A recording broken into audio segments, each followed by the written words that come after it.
Alright tuan-tuan, satu lagi jenis jerat yang ingin saya kongsikan bersama tuan-tuan pada hari ini ialah saya panggil jerat biawak.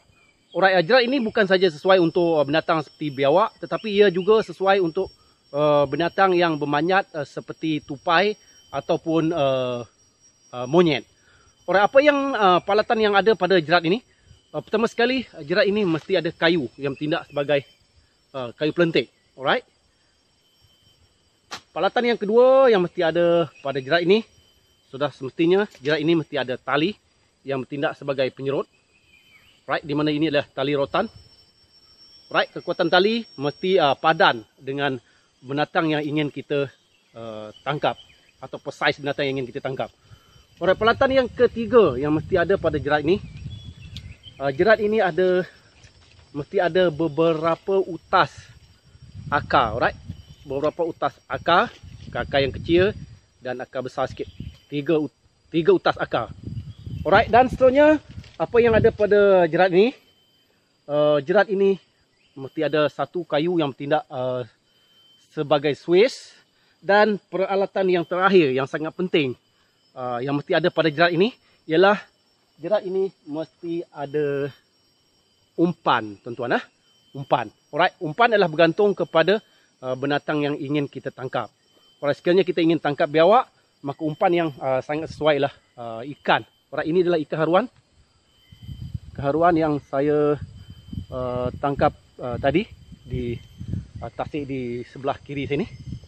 Alright, itu dia beberapa peralatan yang perlu ada semasa untuk membuat jerat ini. Okey. Seterusnya saya akan tunjukkan macam mana cara untuk membuat tali penyerut pada tali ataupun rotan ni. Okay, yang pertama sekali kita ikat thumb knot. Sama juga ikatan thumb knot. Tapi ini bukan thumb knot yang ada loop, tapi thumb knot biasa. Thumb knot biasa, kita ikat thumb knot kita. Biasa dia thumb knot sebelum kita kunci dia akan ada lubang. Alright, dia ada lubang ni. Kita jangan kunci habis, biarkan dia ada lubang sikit. Yang mana kita ada spare balance di hujung ini lebih kurang dalam 2 kaki. Alright, 2 kaki. Lepas tu kita ambil ujung tali ni, kita masukkan di sebelah bawah. Bukan sebelah sini, tapi di sebelah bawah ini. Alright, kita tarik sehingga ia membentuk lubang penyerut. Alright.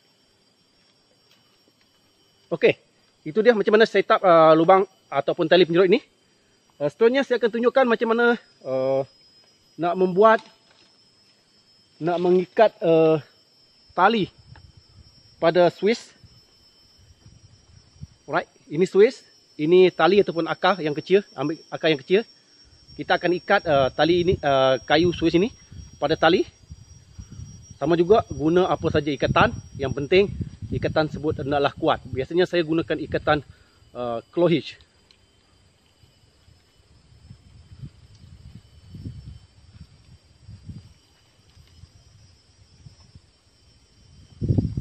Alright, itu dia ikatan pada kayu suis saya. Alright, apa ni saya akan tunjukkan langkah yang seterusnya, yang mana kita akan set up di pokok ataupun di tanah. Alright.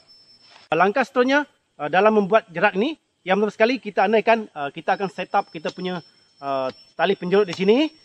Tapi dulu kita akan pacak kita punya kita punya kayu pelentik ini di sini.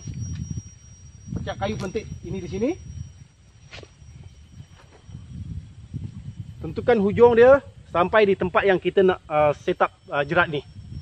Okey, seterusnya saya akan tunjukkan macam mana cara untuk mengikat tali suis di sini, kayu suis di sini. Okey, kita akan ikat kayu suis kita di sini. Ikatan apa saja, yang penting ikatan tersebut kuat. Alright.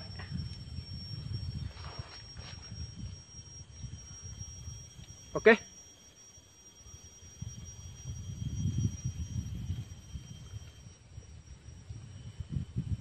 Itu dia ikatan kayu yang bertindak sebagai suis. Tentukan dia ngam di sini. Alright, seterusnya kita akan pasang dua gegelung tali di sini.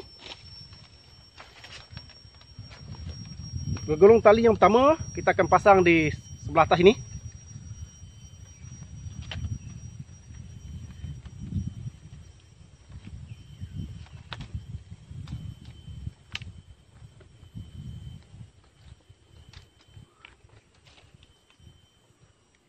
Alright.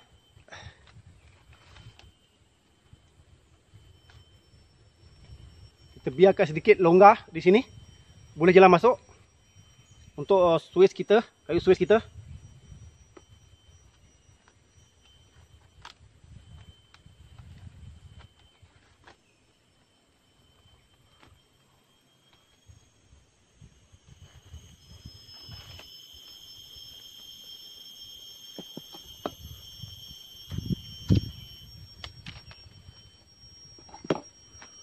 Alright, itu dia akar yang pertama. Seterusnya kita akan pasang akar yang kedua di sini.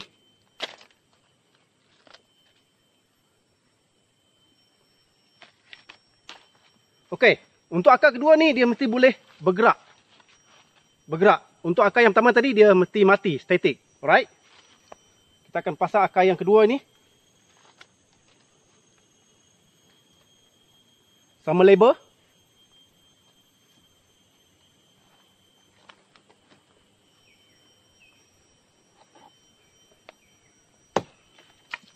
Kita potong yang lebih.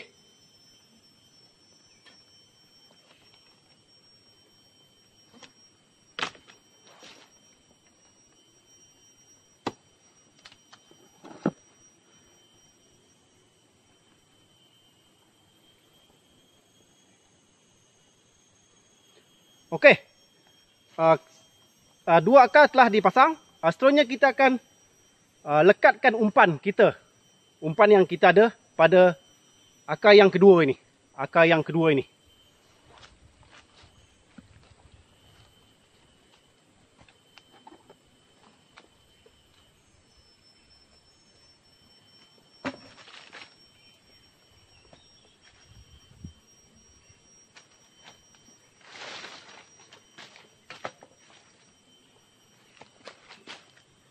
Okay, ini kita punya umpan.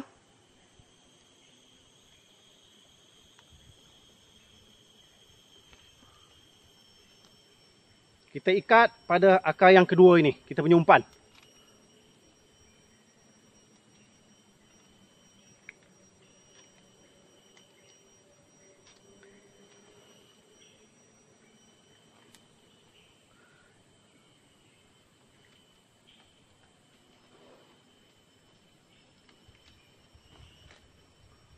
Alright.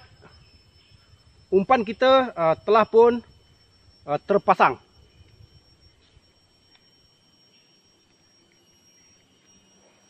Okey, langkah seterusnya saya akan tunjukkan macam mana cara nak pasang jerat ini. Pertama sekali kita ambil kayu tadi, kayu pelentik tadi dan ada Swiss, sangkut di ujung ni di tali yang statik dan sangkut ujung Swiss ni di tali yang mengandungi umpan yang boleh bergerak.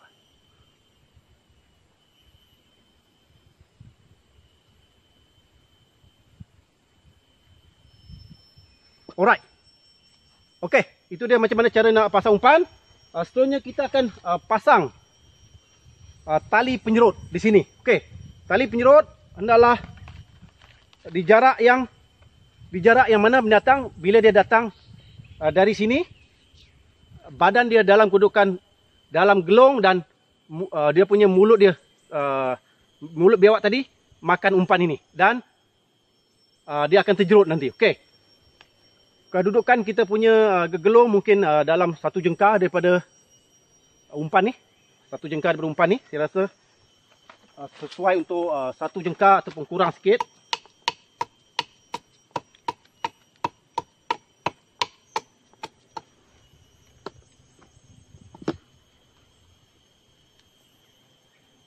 Right. Dan seterusnya kita kena ikat kita punya tali ni. Tali penyerut di tali Swiss kita.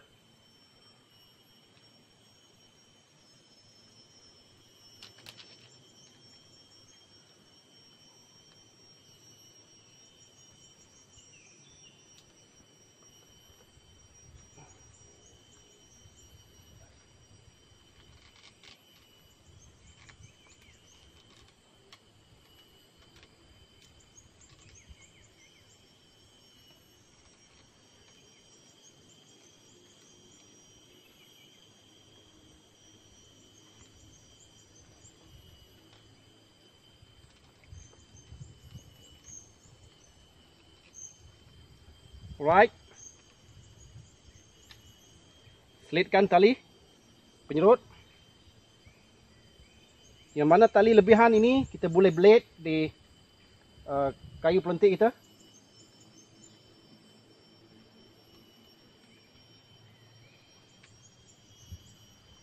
Lepas ni last kali kita akan bagi hujung, betul-betul hujung kita punya kayu Swiss ini.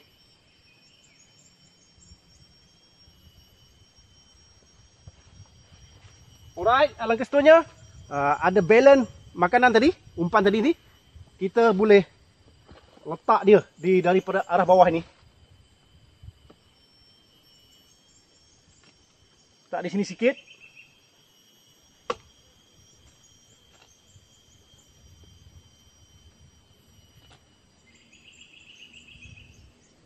Di sini sikit.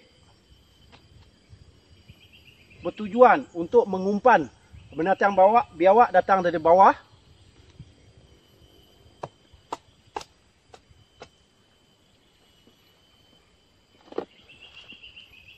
Alright tuan-tuan.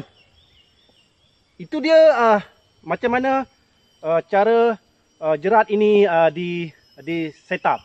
Alright, seperti kebiasaan sebelum kita meninggalkan jerat kita naklah membuat ujian ataupun buat uji ke atas jerat kita sama ada berfungsi ataupun tidak.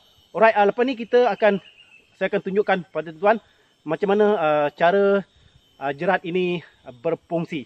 Alright.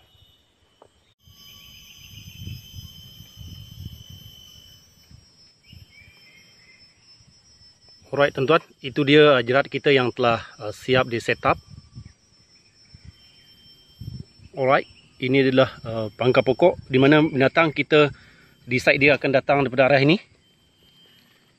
Ini umpan yang kita telah letak untuk membawa atau untuk channelkan binatang tersebut naik ke atas. Naik ke atas lagi dan lagi sehingga dia menyumpai umpan yang utama. Badan dia akan masuk gelung. Dalam masa yang sama dia punya mulut ataupun tangan dia cuba untuk dapatkan umpan.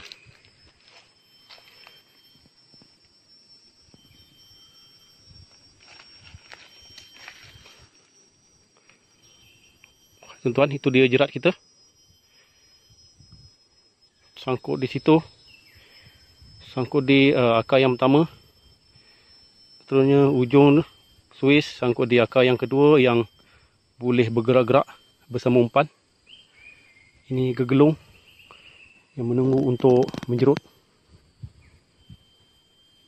Right, lepas ni kita akan uji sejauh mana jerat kita ini berfungsi ataupun tidak.